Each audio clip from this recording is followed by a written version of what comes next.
Did they do it right in China because Mao killed 40 million, 50 million people? Did they do it right there? No, he didn't do it right either. What about Cambodia? Did Pol Pot do it right? He murdered 7 million. No, he didn't do it right either. What about Cuba? Did they do it right in Cuba? No, Castro shot a bunch of people in the back of the head. What about Venezuela? Did they do it right in Venezuela? No, he's repressed all the freedom of speech. You know, it comes a point where after this many dead people and this many failed experiments, maybe it's not a question of people not doing it right. Maybe it just doesn't work. Has that thought ever entered your head? Is it ever entered your head that the idea of putting the power of the collective into the hands of a small group of elite people that don't believe in anything other than themselves is inevitably going to result in the most ruthless, brutal, murderous people rising to the top and killing everybody? Has that not dawned on you yet? It's time to get off your high horse and sit down. Honestly, you have a philosophy of murder. I have a philosophy of freedom. You're not better than I am. Yes, sir. 2 more? 2 more questions. I can do them all day, but okay, we'll do 2 more. Okay. So you talked about how to get young people involved in the conservative movement, and I'm wondering if you had any advice of how to do that on college campuses where it's super leftist, like not just the students but the professors, a big bureaucracy funding all these liberal like diversity and microaggression education programs, and just any idea of how to go about doing that? Yeah, I think the answer in cases like this is, first of all, you gotta, you know, it's actually an interesting thought. I've never really quite thought of it this clearly before. Really what you're talking about is you're talking about being a lone warrior in an enemy camp, right? So that means you need some camouflage, dude, right? I mean, you just can't walk in there with a brass band if it's you going in to knock out the Viet Cong admiral, or I mean, they don't have a name, the Viet Cong general, right? You don't get to walk in there in Marine dress blues with a band behind you saying, I'm here to kill your leader. You got to kind of come in under the wire. And that's what I would suggest you do. I would come in under the wire. And that doesn't mean physically. It means rhetorically, emotionally, and strategically. Coming in under the wire is the difference between coming in under the wire and not is to not come and say, hey, I'm a conservative, you're wrong, everything you believe is wrong, and I'm about to prove to you why. Coming in under the wire is knowing the people that you're with and finding out what they actually believe, and then finding examples of conservatism that match what they believe, and showing them, like with Uber was a great example, showing them that, no, actually, what you really believe is actually conservative. And the cell phone argument I've used before, I was talking to these socialists at Oberlin, and I think it was Oberlin, and they were, all these kids saying, oh, we're all socialists. Well, if you're socialists, bring your cell phones down. Why, are you going to steal them? No, I'm not a Democrat. I'm not going to steal your phones. Put them in a basket, and we're going to, at the end of the event, we're going to take the basket, and we're going to go to the pawn shop. There's $2,000 of electronics there. That's $120 bills. We're going to take the $120 bills, drive through the streets of Cleveland, and distribute the money from each according to his ability, that'd be you, to each according to his need, that'd be them. Bring down the phones. Why the delay? Well, the delay is because they don't want to bring down their phones. Because when you get right down to it, they're not socialists. They're rock-rib, William F. Buckley capitalists when it comes to their property, because, as I say many times, they're all about wealth redistribution when it's other people's wealth being distributed to them, but when it's their wealth being distributed to other people, suddenly they get very conservative. And so what you really have to do is you have to challenge people on how their behavior matches their philosophy. Because the philosophy of socialism is a belief in an idea that I used to think it was a beautiful idea that just was unrealizable. Now I realize it's an awful idea. But this leftist belief is this idea in this kind of equality where everybody makes the same amount of money, everybody has the same outcome, everybody has the same everything. And you have to go to them and say, that's not how people work. Well, that's not how conservatives work. No, dude, it's not how you work. Because your Xbox, your toy, could feed a family for a year. A family of black people in Africa who you feel so strongly about. You could feed them for a year. All you have to do is sell your toy at a pawn shop, your toy. If you really believe in this stuff, why don't you do it? Why are you so afraid to live up to what you believe? Because you don't really believe that. And the iPhone, the phone with the music thing is another great argument. Those rich people have so much of everything. When is enough enough? I don't know, buddy. When do you have enough songs on your phone? Isn't it when you feel like you've got enough? It's never going to be enough, right? You keep adding songs every day to your phone, right? You love listening to new music. It's enjoyable. And then you can kind of spin the whole thing around. Instead of making it like an awful thing, like you have 700 songs on your phone, because it's not because you're amassing property, it's because you're amassing joy, right? Isn't that what you're really doing? All right, don't you have 700 songs on your phone because you like listening to music and it makes you feel good? Yeah. Well, you spent $700 on feeling good. You could have spent that $700 on somebody else feeling good, but you didn't. What's wrong with what you did? We don't think there's anything wrong with what you did. As long as you didn't take the money that you bought the songs with from somebody else by force, rock on. And if you want to buy 10 new songs today, not only do we think that's okay, we think that's awesome. Because that money is going to go to other people who made the songs, so they can have dinner that night, imagine. Right? And so you all of a sudden get inside where their behaviors are and show them that their behaviors are, in fact, what people would call conservatism. That just show them. You don't have to pound the hypocrisy into them. Let them do that to themselves. I think that phone thing, that iTunes argument is one of these indestructible arguments. It's one of these arguments that is just indestructible because that shows them that their behavior within their capabilities, they may not be billionaires and have 5 homes, but they're hundredaires and they can buy some phone tunes.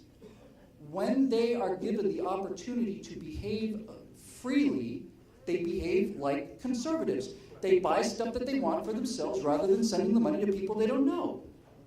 And if you told this guy, by the way, how would you feel if the download price went from 99 cents to $4.99 per song, and that extra $4 didn't go to the artist, it went to the went to the Department of Downloading and Internet, which is the new regulatory administration that Barack Obama's put in place.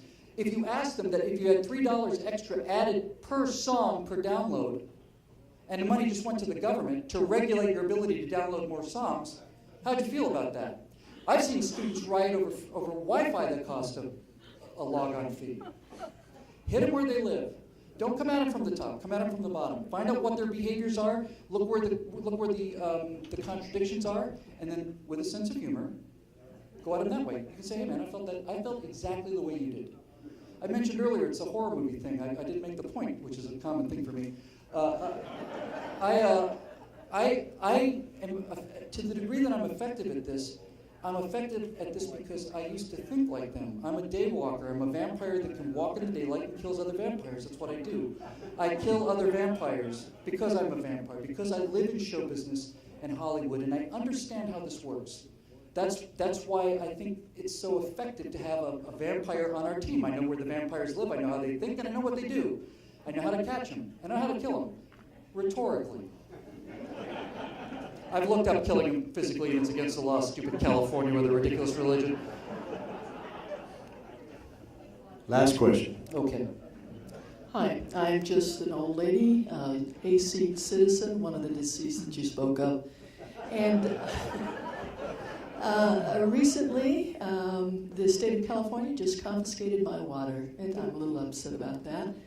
And I would like to know what is my plan of attack, because they didn't pay me for my water, they didn't pay me for my well, they don't pay me for my electricity, but they want to pay me to pay them for my water. I don't like it. Well, let me start by saying from the bottom of my heart that it's deceased old ladies that have kept this country afloat over the last 5-6 years. I mean this from the bottom of my heart. From the bottom of my heart. It's groups like Tea Party groups, Republican women's groups, not obviously just women, but it's predominantly women that have done the get out the vote stuff, that have gotten the candidates on the ballots, that have filled out the forms. We would have lost this country without you. It's easy for me to stand up here and be Mr. Glamorous. I know it's very, very attractive. But seriously, I'm only standing here because of the work that people like you and people like Ramona Tea Party do. So let me just start by saying that. I mean that from the bottom of my heart. It's easy to sit up here and get the glory and the credit, but it's people like you who do the work that has kept this country in the fight long enough for us to get a win on this thing. So thank you very much for all of that. To answer your question about this, you're not the only person who's paying additional water fees or confiscatory fees, right? I mean, they didn't just come after you. They've come after a lot of people. Right, all the people with wealth. Now, it's wells. Well, okay. You have to understand how the left works. The left demonizes wealth because if wealth is evil, then taking money from wealthy people isn't stealing, it's justice. Right? It's justice. they took more than their fair share, or those fat cat businessmen at McDonald's, like there's an army that forces people into McDonald's at gunpoint and shakes the money out of their wallet. So you have to understand how this whole thing works. They demonize wealth in order to make it okay to confiscate the wealth. And the same thing is kind of going on with you. What you have to do is you have to go to the moral argument. You have to go to the morality of it. And you have to say pretty much what you said here. And you have to say it, first of all, to the other people that own wells. Because I bet you anything that if you run into people that own wells all across the state, you're going to find several people who are liberals who own wells. Not many, because if you own a well, that means you probably got something practical to do with it. You got a brain and you're working okay. But you'll find some. And then you need to get together with other people that own wells, and you need to get organized. And you need to start getting a movement together, because then you can take the well issue, and you can take the well issue out to the population at large and talk about stealing. Because this is the argument, right? The people have been told that corporations are evil, the government is good, but you come out and say the government is stealing my water, and it's not like a corporation where I can go to another company if I don't like the rates. They're stealing my water.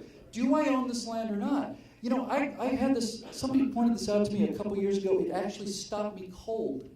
It just stopped me cold. It's so obvious. This may be obvious to you. It wasn't obvious to me. I don't own any property because I'm an artist and I don't have any money. But we're working on that. But somebody just hit me with this, and nobody speaks things this plainly. So let me just say this. Anybody out there own your own home? Paid off the mortgages? Okay, do you own your home? No, you don't. No, you don't. You do not own your home. The government owns your home. The government owns your home. Because if you do not pay your property taxes, the government will take your home. You are making payments on that house every year for the rest of your life, and then your children are going to make payments on that house, and then their children are going to make payments on that house. You are leasing your house from the government. You do not own your own house. You just think you do. Because if you stop making those payments, your house will go away. Once you say it that clearly, it knocks the wind out of people. It just knocks the wind out of them. Because it's true. You don't own your own house. This dream, the American dream of owning your own property, working your butt off, getting up early, staying out later, putting money aside, discipline, not buying the jet ski. No, you don't own your own house. You don't own your own property. You're leasing it from the government. And if they want to raise the rate on the lease, if they want to increase your rent, they will, and you can't stop them. They've done it to this woman right here. Go right at it. Go to the center of it. Do you own your land or not? Do you own anything? Yes or no? Now we're at the issue, right? Because now we're down to brass tacks. Now we're where everybody, liberal, conservative, doesn't matter how old you are. Do you own that iPhone, or can somebody take it away from you? Do you own that water, or can somebody take it away from you? Is that your property, or can someone take it away from you? If the answer is they can take it away from you, then you don't own it. And if the government is so powerful that nobody owns anything, this is not a free country, and it's no such thing as private property. And then people start to understand. Then they start to understand, because even though it may be a well, and one of the things I see all the time is that the people that are trying to close airports are the people who don't fly. The people who are trying to restrict ATVs are the people that don't go out four-wheeling. The people that want to ban jet skis are the people that don't swim. And the people that want to take the wells from people who have water are the people that don't have wells of their own. And so this whole thing happens because everybody's ready to take stuff from other people, but when it's their stuff, all of a sudden they start to get a lot more reasonable. So make it about the stealing. Don't make it about the wells. Make it about the stealing. Make it about ownership. Do I own this land or not? Is this my phone or not? Do I have a right to drive where I want to or not?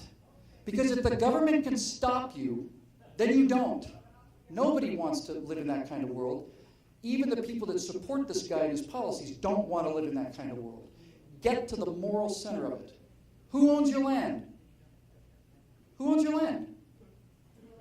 California owns your land. California owns your land. You paid for it. You paid them for it, but it's not yours. Because if it was yours, they couldn't take your water. But you've already conceded ownership by living in this state. If they are taking your water against your will, right? And that's what's happening. If they're taking your water against your will off of your property, then you don't own your property, they do. Now go to the American people and tell them the truth of what's happening. And tell them it's not just me and my well, it's you and everything you own. If they have the ability to take my water off of my property against my will, I don't own the land. And that means you don't own anything either. Is this the kind of world you want? Go at them. Go at them. Call them out. It's about money and power. And it's about money and power for people who are too incompetent to go and make their own money and power. They have to take it from other people. Are we done? Well, thank you so much. This is my favorite venue, and I love talking to people. I'll be around signing a couple DVDs, and I'd love to talk to anybody. Bill, before you leave, I'd like to introduce you to one of our members. Oh, okay. I'd like to invite up former Tomcat fighter pilot. Oh, no. Yeah.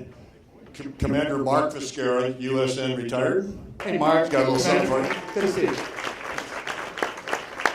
I understand you had a chance to go to Miramar. I did. I flew F-18 sims at the full realism setting, and I had a bolter first pass, bolter second pass, and caught the fourth wire on the third try. A lot of fun, wasn't it? It was a lot of fun. Yeah. I didn't break the airplane. I didn't sink the ship either.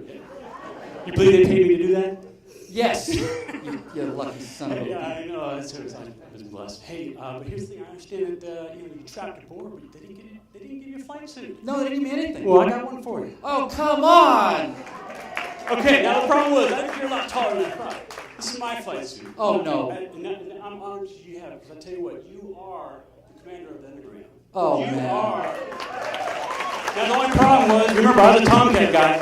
I'm the Hornet.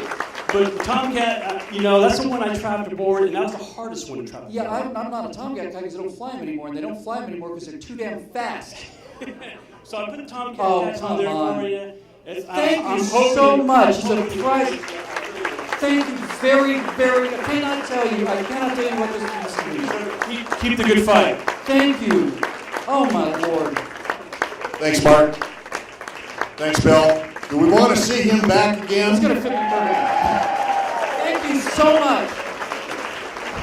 Again, if you want to sign up, get the DVDs. They're in the back. They'll give you a year's subscription.